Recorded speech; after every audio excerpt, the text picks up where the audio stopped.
দেখো আমি কোথায় উঠেছি। এটা কোন জায়গা বলতে পারবে কেউ? বলো, ঝটপট ঝটপট বলো। এটা কোন জায়গা? দেখো, কত উঁচু জায়গায় উঠে গেছি।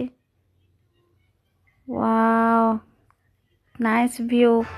হাই বন্ধুরা, দেখো আমরা কোথায় এসেছি। এটা হচ্ছে বকখালি। এটা বকখালির কোন জায়গায় জাস্ট কেউ বলতে পারবে? এই যে এখান থেকে উঠে পুরো সারা বকখালিটাকে ঘুরে একবারে দেখে নেওয়া যায়। ওয়াও, আমরা সবার উঁচু স্থানে উঠে গেছি বকখালির। সবাইকে দেখতে পাচ্ছি, কত মানুষ। হ্যাঁ, দেখো সব পিঁপড়ের মতন দেখা যাচ্ছে মানুষগুলোকে। অনেকটা উঁচু জায়গাতে উঠেছি। আর এই যে আমি আর আমার বর